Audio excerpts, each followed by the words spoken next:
describe what you guys did in the run game the last 2 weeks and where you think it is right now?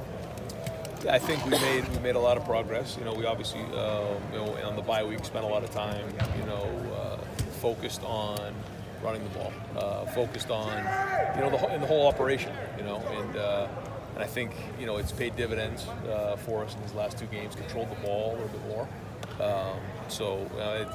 We've got to keep building on it. But I think that the last couple of weeks you've seen some good things. And you got away mostly from the RPOs, right? I mean, can you describe philosophically or schematically what differences, what changes you made? Yeah, I think you have to. I think we talked about this during the bye week, where when you're running the ball, you kind of have 3 different options. You read somebody, you run away from somebody, or you kind of change the look, and splash the waters a little bit. And so, we've kind of found different ways to do that. We have had some plays where we've been reading a guy, but also some ways we're running away from the guy or possibly splashing the water. So just finding different ways to make sure that the tailback runs the ball. Ryan, Tate Martell went into the game last week. It was 0-0 at the goal. Your first and goal. Yep. What has changed as far as y'all's confidence, whatever it is you want to call it, about putting him in the games now? Well, it's been a couple weeks working here. The packages, and we felt like he was game ready going into an environment like that where. It was cold, it was windy, it was a great defense, and we felt like we needed a little bit of a change up there, and he gave it to us. He did a good things. Obviously, we had the one miscue down there tight, and that was obviously something we got to get corrected fast. Yeah.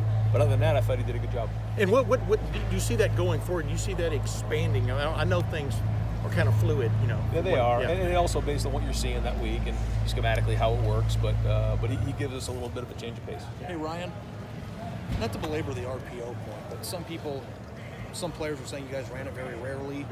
By looking at it, rewatching the game, it looks like you were running it a little bit more. Can you just dispel whatever it is? Like, do you run them still? Have you gotten away from them? Like, what? Can you just explain like what your general viewpoint is of running the RPO right now? Yeah. Well, like I said, I mean, every play you have something that you're doing to try to handle the extra guy in the box, and sometimes if they man you up, there really isn't much of a read because it turns into a one-on-one battle, and then you're just turning that into a pass. So sometimes an RPO can look like a play-action pass because if it's man-to-man and the extra guy's in the box, you're just going to take the ball, maybe throw a one-on-one shot or something like that. But is it fair to say that you don't run them as much? It's kind of game to game. Right. When you talked about the Tate Martell package there, Dwayne said after the game that it is frustrating for him to come off the field. How do you manage that within the room and the expectations when a guy wants to be out there every snap as a starter? Yeah, well, they're both competitive guys. They both want to play, but they understand that what's best for the team, and our unit is a unit. And those guys have, their relationship has really grown, especially this year, and they pull for each other. And they both know, whatever's best for the team, they're willing to support. And, so those guys are both competitive guys. That's what you want. You want guys who want to be on the field. So it's normal, and I think they're handling both really well. What did Tate though prove to you personally that made him show that he deserved to be on the field now? I think it was in practice, the way he's been practicing. He's practicing better and doing a good job taking care of the ball. Ball security has been much better. His decision making has been better. And when you do it in practice week in and week out, then you prove to the coaches you can do it. You build trust, and then it's time to go play in the game. What's the difference you see in a player when he does get to play though like that and stuff? Do you see more of a bounce? I mean, what do you see different in him this week than maybe last week? Maybe nothing. No. I mean, this is something that's been a couple weeks in the working, and I think again when you practice well, you just have a tendency to play well, and I think that's what happened. Dwayne, you go out against the school that he committed to. Do you sense anything extra in him this week? I mean, it's so many big games, for us. We play in so many high-profile games, and so I don't think so. But I do know that anytime you go back home, there is a special feel to have friends and family. So I know that'll be on his mind. Is there anything you want to see from him? Times looks like he ran the ball the first time. He may have been able to keep it another time and gave it. Yep. Just how did you grade him on those few plays? Yeah, I thought he did really well. He had the 2 plays. One was the false start that at the end of the day you're the quarterback, and then the clap wasn't loud enough, and so we false started on the 4th and 1, and then didn't quite handle the snap, although it wasn't great. At that point we got to fall on it. But other than those 2 plays, I thought he did a good job. Hey, Ryan, you talked about how much he worked on the run game during the bye week and the subsequent week. How tough on that was for your quarterbacks when there's so much practice time being spent in the run game? Yeah, I mean that's part of it too. But when you're looking for balance, you have to understand that if we're going to get better in both areas, that our time has to be equally allocated. So. Ryan, you guys are so good on the short passes. As you analyze what you guys are doing this year, do you feel like you're taking enough deep shots? I know it depends on what the defense is giving you, but do you feel like overall you guys are taking enough deep shots? I think so. I mean, when you look at it, we've throughout the year we have had our share of balls down the field. I think Dwayne does throw a good ball. Some of the games where it's a little bit windy and you're going into the wind, it's not as easy. We didn't connect on the one to Johnny that I thought was a good throw. We just didn't connect there, and then we overthrew the one to Terry early in the game. And so, but even going back to weeks before, I think we have done a good job of that. I think Dwayne's very accurate at throwing the ball down the field, and we have some good deep threats. But again, sometimes if they're going to be playing a little bit further off, and the other underneath stuff opens up. What's the biggest stride you've seen? The windy conditions and missed a couple. I think maybe to Terry in that game. Yeah. What's the secret to being a good passer in the wind? I mean, how do you? Yeah, you got to take a little off it and drive it a little bit more. And there's certain throws that down the field are a little bit easier than others. Sometimes those fades, we have to throw them up in the air. They kind of get caught up in the winds. They're not as easy. And so we talk about driving the ball and being a little bit more firm with the throw. I don't know if we'll get you next week, so I'll ask this. What is the biggest difference you've seen in Dwayne from game one to now? The improvement, whatever it is you want to call it, that you can definitely, as a quarterback coach and offense coordinator, see? I think that going into the season, there was a lot of uncertainties there, a lot of unknowns. Obviously you saw the talent, but weren't sure. I mean, this is a sophomore, really hasn't played much football at all. And I think now he's battle tested. He's been through it, and so now you know that he's got some experience on his belt. He has some experience to go upon. He's been hit in the mouth. He's responded that way. He's had some success, handled that well. So I think that's probably the biggest thing. Does he have some savvy though when it comes to like reading defenses and things like that? Have you seen him to have a kind of a high IQ in that area?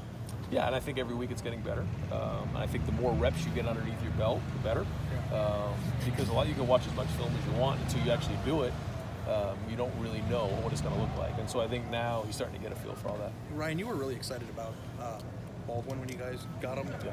Obviously coming off an injury, but I think a few weeks ago Urban said that he was pretty close to being able to go full go. Do you have an update on him and what's the plan like with him in terms of his development? Yeah, he's just a little bit unfortunate in that he wasn't really ready to go and practice until we started to get going with the season. And then at that point, usually you get your first and second guy up most of the reps. So he hasn't been able to really do everything we want him to do in terms of preparation. Obviously, the bowl practice will be huge for him.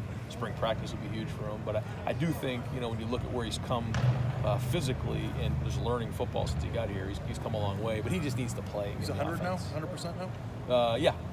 The offensive line is really, the last 2 weeks it looks like it has a different mentality to it. Do you sense that? Yeah, I do. And I think there's something to be said for when you say, hey, listen, we're going to hand the ball to the tailback, and you guys block for him.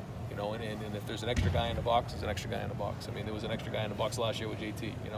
There's always an extra guy there, and sometimes we just got to knock people back, or we got to run people over. I think that's what we've done. I think the running backs have run really hard. I think our offensive line has done a really good job as well.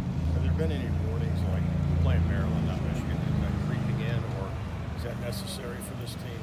I don't think so. I just think that there's too much at stake for all that, and to fall into something like that, I think would be crazy. I mean, a place like Ohio, you can't afford to take a deep breath anywhere, and on the schedule, and so no, I don't feel any of that. What happened to the Bears? There was playoff stuff.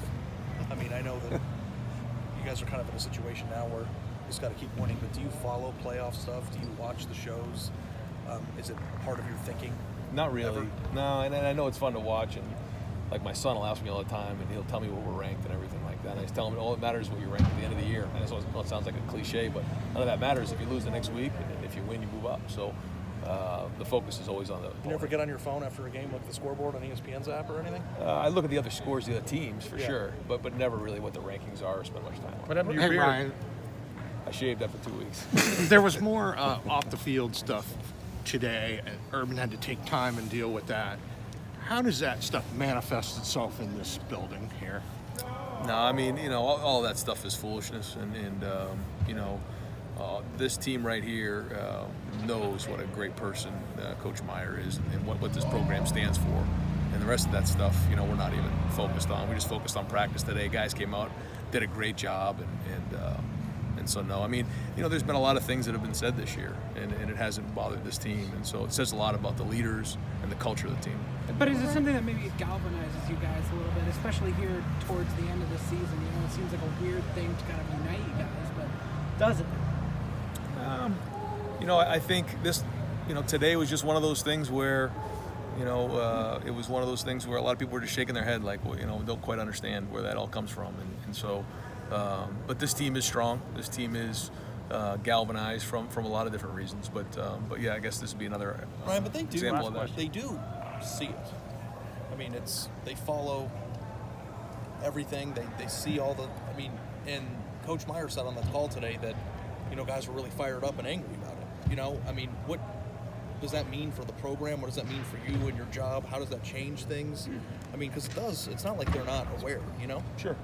I think that, you know, obviously when you're at a place like Ohio State, a lot of things get said, and a lot of times you're, you know, in a high-profile place like this. But no, I mean, there's a lot of guys who are angry about that. You can tell right when it happened, people came out and said a lot of stuff that, you know, denied any of that stuff. But I think in this situation here, everybody was just, you know, just kind of appalled by the whole thing and just really turned off. Right. One question about Maryland. Maryland's defense statistically, run defense is pretty good. And pass defense too, a lot of interceptions. What do you see from their defense? I see a defense that's, I think they're top 30 defense in America. They do a good job. They got a really good front. You know, they have a back end that, you know, they could play most places in the country. I think their scheme, and they've done a really good job there. So very, very talented. One of the more talented defenses we've seen, to be honest with you. I mean, I really think that they've done a nice job this year, and they've done a good job of playing week in and week out with all the adversity they've been through this year. So it's a good challenge for us. Ryan, because it is out there, and I'm sure it's a question you'd get from a recruit, what is your expectation of what would happen to an Ohio State assistant coach who used a racist slur? Well, obviously, that they would be terminated. Ryan, you were in a position at the start of the year that's kind of similar to the one that Matt Canada's been in all year for Maryland. What are the things you have to do to be able to succeed in being that interim head coach role? There's a lot that goes into that. You know, I think that when you empower the coaches, though, and you empower the leaders, that's what gives you the best chance. And I think, you know, that's really important. When you have a good group of coaches, a good group of leaders, and you empower those guys and bring them up, that's when you get your best chance in that situation. Thank you. Thanks, Ryan. Good deal. Thank you, Ryan.